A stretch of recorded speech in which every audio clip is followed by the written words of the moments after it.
एक शीशम का बीज है, उससे आप खड़ाऊ नहीं बना सकते हैं, फाटक नहीं बना सकते हैं। बीज है छोटा सा, नरम नरम। जब वो मिट्टी पानी संजोग पा करके वृक्षाकार होता है और वर्षों में पकता है, तब उसको काट करके फिर खड़ाऊं, फाटक, जंगला कुछ भी बनावें। ऐसे सूक्ष्म शरीर से केवल देह निर्माण होता है सृष्टि की प्रक्रिया के अनुसार। सूक्ष्म शरीर में कोई शक्ति नहीं है कि उससे जीव हाथी घोड़ा बन जाए तत्काल और गायब हो जाए। इसलिए सब कल्पना। भूत प्रेत बिल्कुल झूठे हैं, कहीं नहीं होते हैं। ये आदिम काल की, पुरा काल की, जंगली युग की कल्पना है और कल्पना दिमाग पर छाई है। किताबों में भी लिखा है, किताब लिखने वाले भी मनुष्य हैं। तो ये तो भूत प्रेत झूठे हैं, लेकिन जो ये मन का भूत है ये झूठा नहीं है, सबको रगड़े है। नींद खुलती है और मन का भूत दिमाग पर सवार। अब आत्मा पर दबाव इस प्रेत का बना रहता है और सब पिसते हैं, रोते हैं रात दिन। आंसू न बहावें, अंदर अंदर रोते हैं। चुपके चुपके रोने वाले गीत है, आपने रिकॉर्डिंग में कहीं सुना होगा।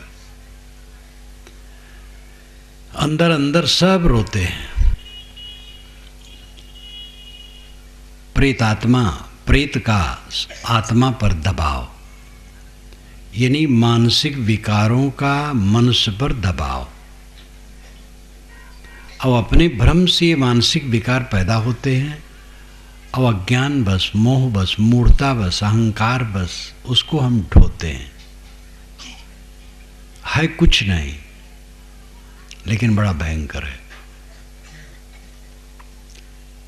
कुछ न होते हुए इतना सब कुछ है कि सबको रुला रहा है। अंधकार क्या है? लाठी डंडे से पीटो, अंधकार कहीं कुछ नहीं है। पकड़ना चाहो कहीं कुछ नहीं है, लेकिन घोर अंधकार में अपना हाथ भी नहीं दिखता है। ऐसी ये भ्रांति मन की, कुछ है नहीं, लेकिन ये सबको पीस रही है। ज्ञान हो जाने पर भी ये मानसिक विकार नहीं मिटता है, साधना करने पर मिटता है।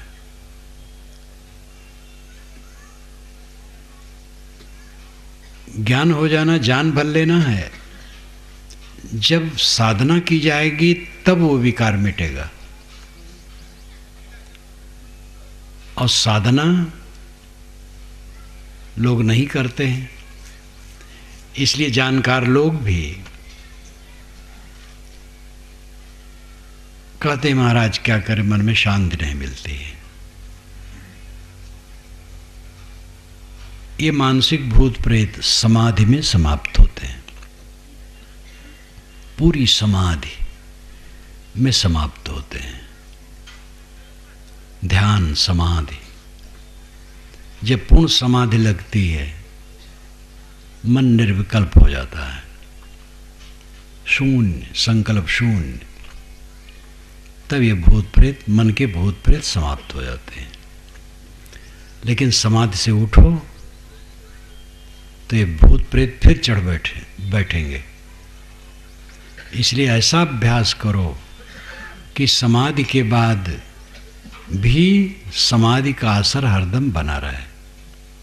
हरदम कोई समाधि में तो नहीं बैठेगा। खाना है, पीना है, नहाना है, धोना है, काम धंधा करना है, व्यवहार बर्ताव करना है, तो हरदम समाधि में कोई कहाँ तक बैठा रहेगा। लेकिन जब साधना अखंड रूप से चलने लगती है तो उसकी एक धारा हो जाती है। जितना उसमें प्रवेश करो उतना उसका मर्म समझ में आता है और फिर वो थोथा लगता है। जो मन आपको रात दिन रगड़ रहा है वो मन शून्य हो जाता है। अपने पर हंसी आती है कि किन वाहियात बातों को लेकर मैं रो रहा हूं। कौन यहां दुश्मन है, कौन अपना है, कौन पराया है। बचपन से आज तक कितने संबंध हुए हैं, कितने लोग मिले हैं, कौन रहा है। लेखा जोखा इसका हम नहीं कर सकते हैं। बचपन से बड़े सुंदर सुंदर लोग मिले, सुशील, सुंदर, समर्पित, क्रूर, क्रोधी, विद्वेषी, अच्छे और बुरे, हर प्रकार के मिले, और कोई रहा नहीं, मिला और छुटा। ट्रेन पर आप बैठते हैं, जब गाड़ी चलती है, दोनों तरफ गांव, नगर, सड़कें, ट्रकें, मनुष्य, पशु पक्षी, नदी नाले, बहुत कुछ मिलते हैं और सब भागते चले जाते हैं। जीवन की कथा यही है। पूरे जीवन में जो कुछ मिलता है भागता चला जाता है। कणों का प्रवाह, चारों तरफ कणों का प्रवाह है, सब तरफ सब कुछ हरदम भागता है। अब हम उसको पकड़ते हैं, इसीलिए भूत प्रेत हमारे दिमाग पर चढ़ता है। पकड़ना छोड़ दें तो भूत प्रेत नहीं चढ़ेगा। भूत प्रेत मानसिक विकार, यही भूत प्रेत है, और भूत प्रेत तो होते नहीं। मन के विकारों को हमने गड़गड़ के बनाया है अपने अहंकार बस। जैसे किसी ने हमें कुछ कह दिया तो इसको लेकर के मन हरदम उधेड़बुन में पड़ा रहता है। उसने कह दिया, वो हमसे छोटा और हमें कह दिया, या हमसे बड़ा है कह दिया, यह हमारे बराबर है कह दिया। सब तरफ से प्रतिक्रिया होती है। अपना अहंकार, अगर हमने कुछ गलत किया तो ग्लान करके गलत छोड़ दे, और दूसरे ने कहा तो हमारी जिम्मेदारी ही नहीं है। छोटा बड़ा मध्यस्थ कोई कह दिया हो तो उसका दोष उसके ऊपर है, हमें उसकी क्या चिंता है। लेकिन अपने नाम रूप में मोह होने से आदमी दुखी होता है। ये शरीर क्या है? चाम का पुतला। इसका आरंभ होता है थोड़े से कण का, पानी के बुदबुदे से, और फिर छोटा सा दाना बनता है, फिर बढ़ता है, फिर एक लोथड़ा बन जाता है, फिर उसमें अंगों का विकास होने लगता है, और बनते बनते पूरा आकार आ जाता है। पेशाब का एक कतरा है ये शरीर, एक अंश है छोटा सा, और बढ़ करके स्थूल ये लाश बन गई है। इस लाश में इतना मोह, लिबलिबा लाश, पसीना और रक्त से लिबलिबा है। हड्डी की झोपड़ी अंदर में है, नसों का जाल है, रक्त का बहन है, टट्टी पेशाब की थैली लटकी है अंदर। कितना बीभत्स, कितना घृणित। और काम क्रोध लोभ मोह शैतान इसमें उछल कूद कर रहे हैं। कौन सी प्रिय वस्तु है इसमें? इसको कोई कुछ कह दिया, क्यों व्याकुल हो? कहने दो। कहना सुनना सब झूठ हो जाता है। यहाँ जो बुजुर्ग बैठे हैं वे सोचें कि 50 बरस के पहले उनके जीवन में जो कहना सुनना रहा आज कहाँ है? आज वाला कहाँ रहेगा? रात दिन सब भाग रहा है, सब भाग रहा है। विवेक जागृत करो, खूब अध्ययन करो, सत्संग करो, साधना करो, ये मन के भूत प्रेत को मिटाओ। मैंने आपसे कहा था कि लोग कहते हैं अमुक आत्मा पर भूत प्रेत का बाधा बहुत है, और उस भूत प्रेत का दबाव उस आत्मा पर रात दिन पड़ता है, इसलिए बहुत दुखी है। ये भ्रम है। लेकिन जिस भूत प्रेत को मैं कहता हूं वो सब पर है, वो है मानसिक विकार, मन का मैल सब पर है, कोई बचा नहीं। साधु संत इसी को ठीक करने के लिए ज़्यादा कमर कस लिए हैं, लेकिन करें तब। खाली कपड़ा पहन लेने से काम नहीं होगा। नखरा बनाए राम ना मिले,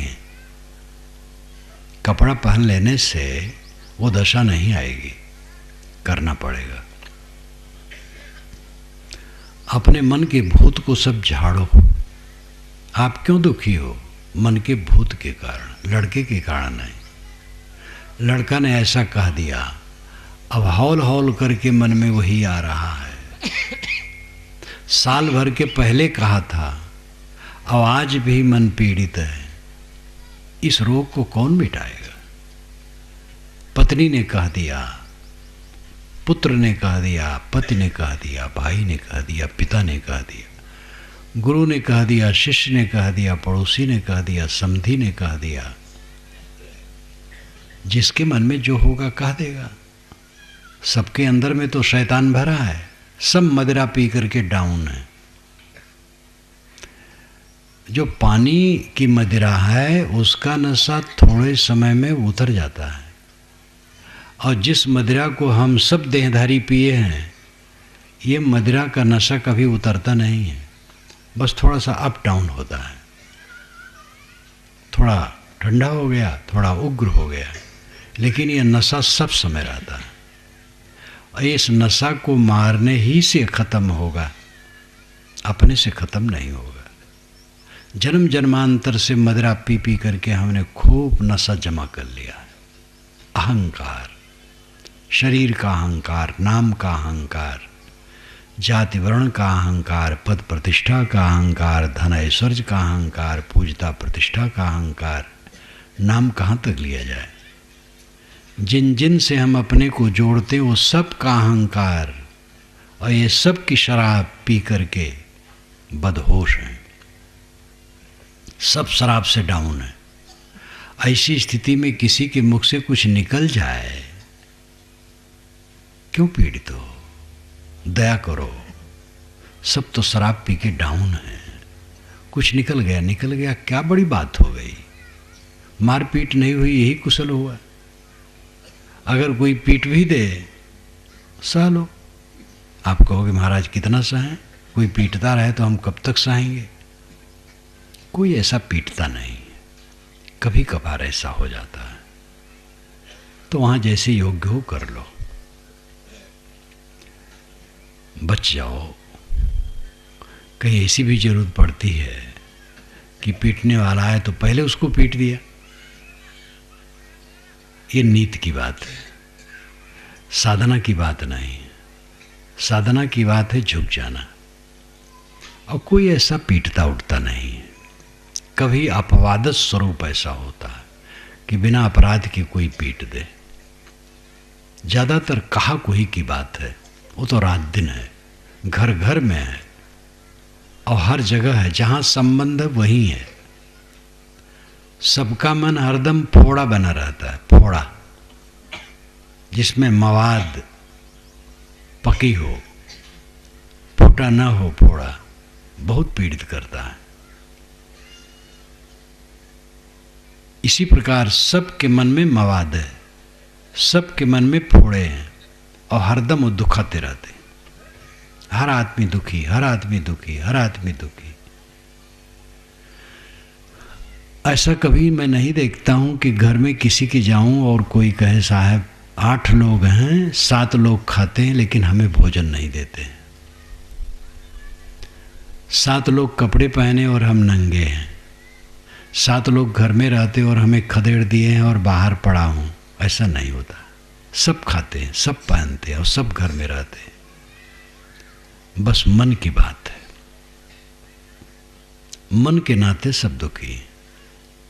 और इस मन को पहचानोगे नहीं, रगड़ोगे नहीं, विनयी नहीं होगे, अध्ययन मनन चिंतन ध्यान नहीं करोगे, अपने मन के दृष्टा नहीं बनोगे और उसको चंदन की तरह घिसोगे नहीं, तो शीतल कभी नहीं हो सकते हो। कोई भगवान आपका उद्धार करने वाला नहीं है। अगर भगवान कहीं होगा अब आपका उद्धार करता तो अब तक हो गया होता। आज तक आपका उद्धार नहीं हुआ। गुरु महाराज सामने हैं, संत सामने हैं, लेकिन वे भी केवल रास्ता बताएंगे। आपको खुद अपना उद्धार करना पड़ेगा। भगवान तो काल्पनिक है, ईश्वर, भगवान, परमात्मा आत्मा से अलग कहीं माना जाता, वो काल्पनिक है। वो उद्धार आपका कर नहीं सकता है। और गुरु संत हैं, वह प्रत्यक्ष हैं, लेकिन वो केवल रास्ता बताएंगे। अपने मन के दृष्टा आप हैं। आपके मन के अंदर में क्या क्या है आप जानते हैं, और उसको ठीक करने की शक्ति आप में ही है। हम अपने मन को ठीक करेंगे, आप अपने मन को ठीक कीजिए, यही चारा है। सब अपने अपने मन के दृष्टा हैं। अपने मन को पहचानो, ता मन को चिन्हो मोरे भाई, तन छूटे मन कहाँ समाई। मन पर कबीर साहब ने बहुत कहा। पानी ते अति पातला, धुआं ते अति झीन, पवनो ते उतावला, दोस्त कबीरन केन। पानी से बहुत पतला, धुआं से बहुत झीन, पवन से बहुत उतावला, ऐसा मन, उसी से सब लोग दोस्ती किए हैं। क्यों दुखी हैं? अपने मन के कारण। मन अज्ञानी है, बेसमझ है, अविवेकी है, इसलिए दुखी है। सुखी होने का रास्ता क्या है? अपने मन को ठीक कर लेना। समझ पाना बड़ा मुश्किल है। परत पर परत भ्रांतियां भरी हैं। एक परत को उधेड़ करके समझ जाओ तो लगता बेड़ा पार हो गया, लेकिन नीचे से और परत निकलती है, उसमें और भ्रांतियां, फिर और उखाड़ते जाओ सब परत, तो लगता है अभी और दुख आ गया, और दुख आ गया, लेकिन करते जाओ सब दुख मिट जाएगा। है केवल धुआं का धरारा नाम लाट। जैसे कहीं जोर से आग लगे और गीली वस्तु वहाँ ज़्यादा हो तो उसका धुआं सैकड़ों फीट ऊंचे पर्वत जैसा हो जाता है। इसको धरारा कहते हैं। तो धुआं का धरारा, धुआं का लाट, मन की दशा यही है। मन कोई द्रव्य नहीं, मन कोई ऐसी चीज नहीं, लेकिन ऐसी चीज है कि सबको ही रुला रहा है। और वो स्वतंत्र जानवर नहीं है कि रुलाता रहेगा, वो हमारे अधीन है। हम ही ने उसको बनाया है। कहा जाता है एक सेठ के यहाँ संत रहे, तो संत चलने लगे तो कहे महाराज ऐसी कुछ कृपा कीजिए कि हमारी तृष्णा सब पूरी हो जाए, बहुत काम करने का मन है। तो संत ने कहा भाई जितना है उतना बहुत है। कहे नहीं महाराज कुछ ऐसी कृपा कीजिए जितना मुझे संतोष नहीं है। तो कहे अच्छा तो मैं तुम्हें एक प्रेत दे दूं, वो बहुत काम कर डालेगा, घंटों में वो बहुत काम कर डालेगा। महाराज बड़ी कृपा होगी। तो संत ने कहा लेकिन जब तुम काम उसको नहीं दे पाओगे तब तुम्हें खाने को तैयार हो जाएगा। तो कहेगा महाराज इतना काम है कि उसको काम में लगाए रखेंगे। कहे ठीक है। तो दे दिया प्रेत को।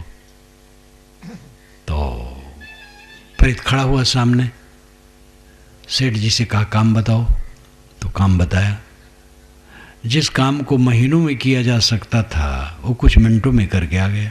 कहा और काम बताओ। तो सेठ को भय तो लगा, इस शुरुआते में ऐसा है। फिर और काम बताते गए।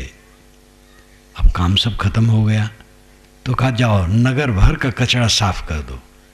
वो भी करके आ गया मिनटों में। कहा काम बताओ। तब लगा कि अब तो जान नहीं रहेगी, हम कहाँ तक काम बताएं, ये हमें खा जाएगा। कहे तुम थोड़ी सी हमें फुर्सत दो, संत से पूछ लो। गए संत के पास, कहे महाराज जो आपने खतरा बताया था वही खतरा है, अब जान बचेगी नहीं, कुछ बताइए क्या करूं। काम वो इतना चाहता है, वो मैं दे नहीं पा रहा हूं, खाने को तैयार है। तो उन्होंने कहा देखो एक बांस गाड़ दो, जब कोई काम ना हो तो कह दो इसी पर चढ़ो उतरो, तो चढ़ता उतरता रहे, वो काम कभी खत्म नहीं होगा। तो ऐसे कर दिया। ये काल्पनिक कहानी है, कोई ऐसा प्रेत भूत नहीं, ये मन है। ये मन सबको रगड़ रहा, सबको रुला रहा है, रात दिन रुला रहा है, सब रो रहे हैं। इस मन को काम बताओ। साधना व्यवहार का भी काम जरूरी है। हल चलाओ, ट्रैक्टर चलाओ, कुदारी चलाओ, नाली साफ करो, कपड़ा बुनो, जो रचनात्मक काम है, जहाँ जिसकी जो जिम्मेदारी है, रोटी पकावें, बर्तन माजें, सब काम करो। हिंसा का काम न करो,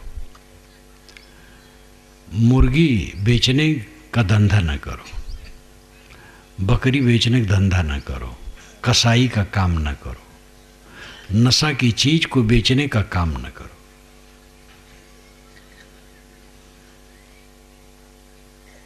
रचनात्मक काम करो, अध्ययन करो, ध्यान करो, चिंतन करो, ये भी करो।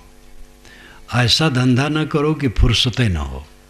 कितने लोगों को फुर्सत नहीं, सुबह से शाम तक फुर्सत नहीं। जब दूसरे का काम करते करते थक गए तब घर का काम कैसे करोगे? दूसरा है व्यवहार, घर का है आत्मा का। व्यवहार ही का काम करते करते थक गए तो आत्मा का काम कैसे करोगे? इसलिए समय निकालो। सरकार ने रविवार को छुट्टी इसीलिए दी है, और केंद्र सरकार ने तो शनिवार रविवार 2 दिन की छुट्टी दी है। तो अपने व्यवहार में से तृष्णा इतनी न बढ़ाओ कि रात दिन फुर्सत नहीं। समय निकालो, बैठो अकेले में, अपने मन को समझने की चेष्टा करो। स्वाध्याय ध्यान चिंतन से शक्ति बढ़ेगी। मन बहुत बड़ा बवंडर है और मन शून्य है, कुछ नहीं। न समझने से यदि मृषा छूटत कठिनाई, गोस्वामी जी ने जो कहा, जड़ चेतना ही ग्रंथि परी गई।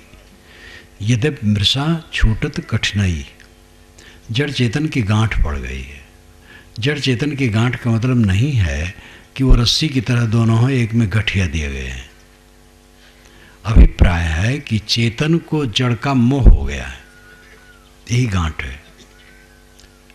चेतन आप हैं और जड़ 5 विषय है, स्व और पर 2 ही विषय है, स्व और पर। स्व नाम खुद, पर नाम 5 विषय, आत्मा और अनात्मा। आत्मा अनात्मा में मोह कर लिया, यही गांठ है। अपना आपा आत्मा ही है, अनात्मा अपना कभी नहीं हो सकता है। जब शरीर अपना नहीं होगा तो क्या वस्तु अपनी है? आत्मा को पहचानो। तो ये गांठ यदि मृषा व्यर्थ है, लेकिन छूटत कठिनाई, छूटने में कठिनाई है। इसका उदाहरण आप लें, बीड़ी पीने वाला कहता महाराज क्या करूं, इतने दिन से बीड़ी पीता हूं, छूटना कठिन है, छूटने में कठिनाई हो रही है। लेकिन है मृषा, आदत है एक। वीरता करो, दृढ़ता करो, छोड़ दो। जेब में बीड़ी है, फेंक दो तोड़ करके, और संकल्प कर लो पिएगे नहीं, चाहे जान निकल जाए। लेकिन बीड़ी छोड़ने से किसी की जान आज तक नहीं निकली। और बस 4-6 दिन मन परेशान करेगा, फिर धीरे धीरे चित्त से उतरने लगेगा। और केवल साधते रहो, अपने को संभालते रहो। कुछ दिन में देखोगे कि वो चित्त से उतर गया है। फिर तो ऐसा भी समय आएगा कि बीड़ी का धुआं भी आपको पसंद नहीं होगा। कोई भी गंदी आदत है, छोड़ने में कठिनता लगती है। अगर वो दृढ़ होकर छोड़ दे तो कुछ दिन में खत्म हो जाती है। और फिर परम सुखी। आसक्ति एक भ्रांति है, और जब आसक्ति में विघ्न पड़ता है तो वो भ्रांति बिना साधना के उड़ जाती है। एक लड़का एक लड़की का प्रबल मोह हो गया, और उसमें लड़के का ज़्यादा चक्कर था। लड़का कहा कि उसके बिना मैं रह नहीं पाऊंगा, मर जाऊंगा। धीरे धीरे उस लड़की का मोह दूसरे लड़के से हो गया। जब वो जान पाया कि दूसरे लड़के से इसकी मोहब्बत हो गई है, तो उसका मन इतना खट्टा हुआ कि उसको ताकना भी पसंद नहीं करता था, उसकी चर्चा पसंद नहीं करता था। मन वाणी कर्म से उसका त्याग कर दिया। ये ठोकर लगने की बात है। विवेक से कटता है, लेकिन ठोकर से भी कहीं कहीं कटता है। राजा भरतहर का ठोकर से कटा था। राजा भरतहर की कहानी कभी कभी मैं कह देता हूँ। उज्जैनी के राजा छोटे भाई विक्रमादित्य दोनों बहुत योग्य थे। राजा भरतहर संस्कृत के प्रकांड पंडित, उन्होंने गद्दी पर रहते रहते श्रृंगार शतक लिखा था, राजनीति शतक लिखा था, और जब विरक्त हुए तो वैराग शतक लिखे। तो योग्य बहुत थे। उनकी खास दुर्बलता थी अपनी पटरानी पिंगला में अति मोह। लेकिन पिंगला का दोष था, वो पति को समर्पित नहीं थे। घोड़ा दरोगा से मोह। राजाओं के घोड़े होते थे, तो घोड़ों का जो मालिक होता था, उसके सेवक प्रबंधक, वो सब के ऊपर जो होता था घोड़ों का, वो उससे मोहग्रस्त थे। और इस बात को बहुत लोग जानते थे, लेकिन भरतहर नहीं जानते थे। विक्रमादित्य ने एक दिन भरतहर से कहा कि भैया भाभी का मन ठीक नहीं है। बताया तो भरतहर को बड़ी चोट लगी, और उनको चाहिए था उसका अनुसंधान करना और चिकित्सा करना, लेकिन वो मोह बस पिंगला ही से जाके कह दिए। पिंगला भड़क गई और कही कुछ नहीं, विक्रमादित्य भ्रष्ट है, अपनी भ्रष्टता को छिपाने के लिए मुझे भ्रष्ट कह रही है। और पिंगला के हाथ में राज की बागडोर थी। पिंगला जो कहती थी राजा वही करता था। तो पिंगला ने कहा वो मुझे ईर्ष्या करता है और मुझे बदनाम करना चाहता है, थोड़े दिन में पता चल जाएगा आपको, संतोष कीजिए। चक्कर में डाला पिंगला ने, और फिर इधर षड्यंत्र करना शुरू किया।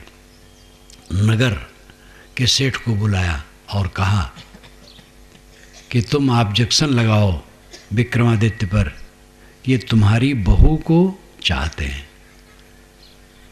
सेठ ने कहा हुजूर इतने सज्जन हैं विक्रमादित्य, जिनको सपने में जिसका भास नहीं, मैं कैसे ऐसा कहूँ? तो कहे देखो नहीं कहोगे तो तुम्हारे परिवार सहित तुम्हारा सबका मैं वध करवा दूंगी। तो कांप गया। और पहले राजकाज ऐसे होता था, आजकल नेता ऐसा नहीं कर सकता है, और नेता कहीं किया तो उसका बहुत बड़ा बाउंडर होता है। तो वो कांप गया और उसने ऑब्जेक्शन किया। तब भरतहर के सामने आया। पिंगला ने कहा देखा कितना भ्रष्ट है विक्रमादित्य। तो भरतहर ने विक्रमादित्य को बुला के कहा तुम्हें और दंड मैं नहीं देता हूं, तुम राज से निकल जाओ। विक्रमादित्य ने कहा भैया मैं निकल जाऊंगा, लेकिन इसको लेकर के आपको किसी दिन रोना पड़ेगा, क्योंकि मैं सच हूं। चले गए हो। कुछ दिनों के बाद एक ब्राह्मण एक फल लाया, अच्छा फल, मीठा। भरतहर को दिया, भरतहर ने उसको दान दिया। हर व्यक्ति की ये भावना होती है कि प्रिय वस्तु प्रीतम को दी जाए। अगर कोई हमारा प्रियतम है, प्रिय, प्रियतर, प्रियतम, प्रिय प्यारा, प्रियतर बहुत प्यारा, प्रियतम सर्वाधिक प्यारा। हर प्रिय वस्तु को व्यक्ति अपने प्रियतम की सेवा में देना चाहता है। और उसकी प्रियतमा पिंगला थी, तो फल लेके पहुंच गया पिंगला के पास, कहा इसको तुम खाओ। पिंगला ने कहा मैं स्नान करके खाऊंगी, किसी ब्राह्मण का दिया हुआ पुनीत फल है। वो चला आया, उसने सोचा ये तो मेरे यार घोड़ा दरोगा लायक है। घोड़ा दरोगा को बुलाया, दिया। घोड़ा दरोगा पिंगला में जितना आसक्त था उतना नगर वधु में आसक्त था, उससे ज़्यादा। फल लेकर के नगर वधु के पास पहुंच गया। नगर वधु यानी वेश्या, उसको दिया। घोड़ा दरोगा तो चला आया। वेश्या ने सोचा है तो राजा लायक है, वो फल राजा के पास ले आई। राजा ने कहा तू कहाँ पाई, तो बताना पड़ा। घोड़ा दरोगा बुलाया गया, उसको बताना पड़ा पिंगला से।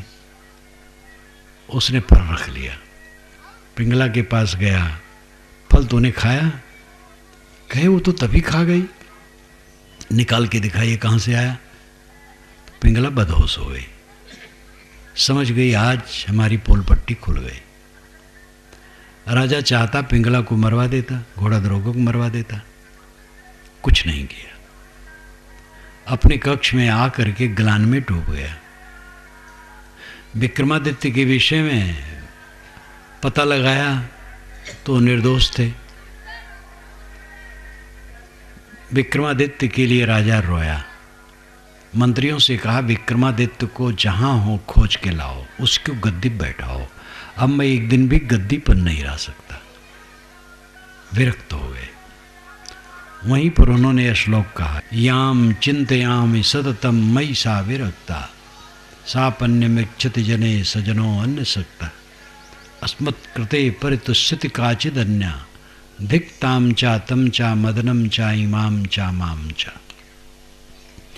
याम चिंतयामि सततम, जिसका मैं निरंतर चिंतन करता हूँ, मैं सा विरक्ता हूँ, मुझसे विरक्त है।